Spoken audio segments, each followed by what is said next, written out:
Okay, so hey guys, and welcome back to another Axel 72 video. And in today's video, I'm going to be giving my reaction to Jesse Bam Rodriguez winning via TKO in round 10 versus Phumelela Cafu. And so if you are new around here and you haven't yet subscribed, please do so. Like video if you do indeed like the video, and feel free to join the Patreon. You know, I talk about it ahead of most videos now, and it really does support the channel, and it's been the reason why quite a few videos have come so far and have been released. And so if you want to request any kind of combat sporting related content, again, feel free to join the Patreon. And thank you very much for everybody who is already a member. And to get straight into this video though, so of course, like I say, Jesse Bam Rodriguez took apart Cafu in this fight. And I mean, a lot of people were coming into it realistically writing off Cafu, and I mean, you can't really ever write off an opponent, especially a fellow world champion. And I thought Cafu did well to be able to go the 10 rounds with Rodriguez, to be completely honest. I mean, if you look at recent times, Sonny Edwards went 10 rounds with or 9 rounds with Rodriguez and got pretty much completely beaten down. His face was all bloodied and everything. Then Estrada got knocked out before the 10 round distance, and he's a legend of the sport. And so for Cafu to go the 10 round distance, it's still impressive. I mean, yes, he was playing quite a defensive game and he was on the back foot on the ropes from the very get-go, but he was still, like I say, able to try and push Rodriguez off at times, and try to keep going, and was managing to keep enough defense to be able to block off enough big shots. He only realistically got caught with a couple really big shots, and of course, that last one in round 10, which opened up Cafu to inevitably get the stoppage, was that was quite a brutal shot. But still, like I say, he showcased a lot of heart in that fight, and that was something in which I talked about in my prediction. I mean, when he won the world title, Cafu, you could tell how much it meant to him, and you can tell that it was, such a huge moment in his career. So I did think, at least, even if he wasn't going to be showing a tremendous amount of boxing ability that was really going to cause problems to Jesse Van Rodriguez in this fight, I knew that he would be able to at least showcase heart.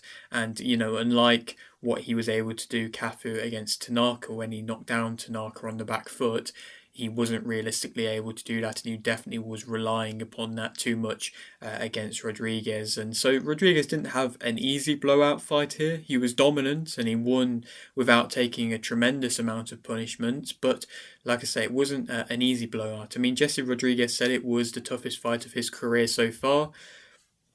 Again, his career's been quite a dominant career so far, so again, would I say that maybe is the case and a fair evaluation? I'm not entirely sure. I mean, I've seen a few fights of his which perhaps have been a little bit tougher. I think the Rung Versailles fight was a little bit tougher in his career, and he had, a couple of other ones again which showcased a few more weaknesses. But in recent fights, you probably would have to argue maybe that was. And I mean, Rodriguez is never cruising in a fight, and in a fight like this, he really could have cruised. I mean, like I say, he had him on the ropes from the beginning of the fight, and he was just dominating in that way, to be completely honest. He was able to land pretty much whatever he wanted. I think he was cutting off the ring so tremendously well when, whenever Cafu tried to get off, he pivoted around him and basically just forced him to go back due to Rodriguez's speed and his presence, or, already being in the way in which he wanted to move Cafu, and just, like I say, basically trapping him in the corner, which was so impressive to see. And, so many fighters have problems with cutting the ring off, and Rodriguez was just showcasing that he does not have that issue, and he's able to really move well around a fighter. And again, like I say, he just showcased how well rounded he is, and at the same time I feel like he also showcased that there is no ego from his side when he's fighting, because he could easily, as a young fighter, only 24, 25 years of age, with already what he's achieved, with the fact that he already had a fight announced, he easily, like I say, could have cruised and could have just gone to a unanimous decision, comfortable, dominating victory. But, like Eddie Hearn said in the post-fight kind of interviews, he was winning 10-0 already, and then went and still wanted to go and blow him out, still wanted to put on a show for the fans. And again, that's what the fans are going to want to see. That's what's going to bring more hype, and that's what's going to bring, like I say, that attention towards him even more. And it's no surprise that there was a good Texas fan base there for him, because he's been on such a good run, and he's definitely got that star potential. Yes, he's not a massive talker, and yes, he's not going to be crazy at press conference, but he's just he seems very humble, and again, a lot of people will respect that and will come to tune in because of how exciting his fights are. And it's no surprise at the same time that His Excellency is so keen to get involved working with him, because of all that he's done. And I mean, like I say, he didn't seem to be phased by the fact that Martinez fight is already been announced. That didn't seem to cause him any stress or put him under any more pressure. And again, that's just a showcase to how impressive he is, especially for his age as well. You would think that, I'm sure it's such a big payday that was on the line, and such a huge amount of money that was on the line. It surely would have stressed out any fighter, because, like I say, that could have all gone in an instance if he'd had more problems, and could have maybe gotten stopped by Cafu. But like I say, he just didn't seem phased at all by it. And I mean, he was seemingly a bit frustrated in himself, the fact that the fight got announced before the Cafu fight. He said that it was a disrespect to Cafu and his team. And I mean, Eddie Hearn blamed it on His Excellency, and it seemed like His Excellency was so excited and so keen to get the whole fight announced, the whole card announced, and to get somebody like a Rodriguez on the undercard, which, he definitely does deserve to be main eventing his own shows. But again, it's like I say, just such a demand for him to see him fight and to see him perform. And then it seems like they are kind of already planning the Undisputed route for him, which is pretty crazy to see. But not His Excellency, Eddie Hearn said that they are planning for him to go on to face Martinez. Of course, if he gets through that fight, then they seemingly want to put an Undisputed fight back in Texas for him, against who I believe is Willibaldo Garcia, who is the current champion. Not a big name, not a tremendous boxer in my opinion. I don't feel like he is, like I say, the best of fighters. He got quite fortunate to get the opportunity to fight for a world title, and then got a rematch which was for the belt as well. And then, like I say, I just don't feel like he's a tremendous fighter. I feel like it could be a great Undisputed moment for Jesse Bam Rodriguez, just waiting there, to be honest. And then, if he becomes Undisputed, then I think it is a great route to go on to other huge matchups for himself. And so, yeah, like I say, first ticking off his unification fight in the super flyweight division, then, goes from there. Only the biggest and the best fights, the best names in the division, and then hopefully he'll move on to the elite pound for pound names, in which he definitely should be in there against, because again, there was two elite pound for pound fighters who fought this weekend. Of course, Alexander Usyk, the number one pound for pound fighter in my opinion, and then Jesse Bam Rodriguez, who definitely is up there with the elite, and you would argue top 10, most likely lower top 10 if not top 15 for sure at this point in his career. He's only realistically going to get better, because yes, Alexander Usyk said 38 is still young, but if 38 is still young, then Jesse Bam Rodriguez is 25 is incredibly young, and it means he has so much more time to mature and to go through the levels. And like I say, to be in a great position when he's at 38, it will be really, really interesting to see how much he's been able to achieve in his career.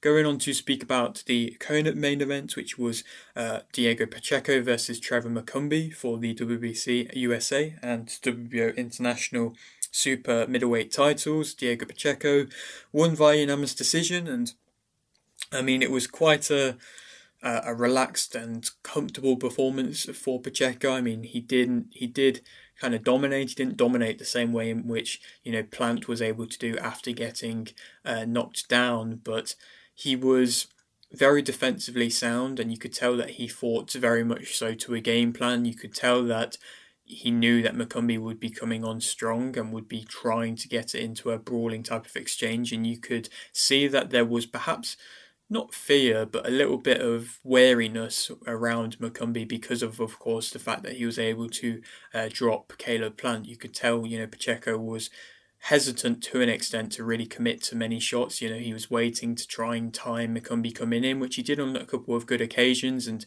his jab was good. He kept a good range, but it really wasn't a fight in which he turned the tempo up much. He seemed to not really go out of first gear, and again, he kind of did what Jesse Rodriguez could have done, which was, like I say, just dominate a fight, but really not try and push for a knockout at all, to be honest. I mean, there was a horrible kind of headbutt, which was right at the start of the fight. It was lucky for McCumby's case that it was only a small cut that was caused, but it was a big collision. And then kind of after that, there really wasn't a tremendous amount that went on and really happened. Again, you know, the fans are not happy realistically with the performance of Pacheco. I definitely don't feel like that has excited a fan base to come and watch him, and it wouldn't surprise me if, you know, he's not going to be having this big fan base, and he will have to work hard to really get the fans on his side, because he is typically a slow starter in general. But if he is just going to be cruising through fights to try and get these big fights and to just go past these contenders, then again, it's not going to, like say, excite the fans. And I feel like this is definitely the time for him to be put in a big fight. He can't just be, you know, he's dominating these guys, but he can't just be continually just dominating this level of opposition. He's called for any fighter in the top 10, and I think it is about time. And for me, what I think is a good route to move somebody like a Pacheco down in is Pacheco versus Sheeraz on a possible 5v5. I think it makes complete sense because, you know, Sheeraz, His Excellency was talking about Sheeraz going on to fight Canelo at some point next year, but I feel like Sheeraz, for his own sake, should really try and fight somebody, you know, another contender before he goes on to fight somebody like a Canelo, because I think, you know, Sheeraz has time to build. You don't need to rush him to try and be a world champion. I think somebody like Pacheco is a challenge in which he hasn't realistically had to face yet. Somebody who is built a similar way and has a similar frame to him. And, you know, I just don't feel like he's had to fight anybody like that at a world level just yet. I mean, if you look at the higher level type of fighters in which he's faced, you go Amber Williams, who was, of course, at middleweight and, you know, a decently sized fighter, but was mainly, you know, more of a speed type of fighter. Then, you know, he moved on to an Adamis fight, who was a small kind of bullish type opponent, and then he moved on to Belanga, who was aiming to try and walk you down and being close and try and let off strong combinations with the power. But somebody like Pacheco is a good boxer, and that can showcase Sheeraz's great jab, and it could be a jab off, and perhaps it might not be the most entertaining of contests, but I think stylistic wise it makes sense. And I think, again, on a possible 5v5, maybe as a main or a co-main event, I think that could be really good and that could sell well, and I think His Excellency could get behind that, because, you know, that's what Pacheco needs in this part of his career. But at the same time, I feel like Sheeraz could also do with that fight before he gets jumped into a huge opportunity. And so, yeah, that's, in my opinion, how I would move something like a Diego Pacheco after this fight. But yeah, that is it for today's video. Hope you did enjoy. Like the video if you did. Like the video, subscribe if you're new, and thanks for watching.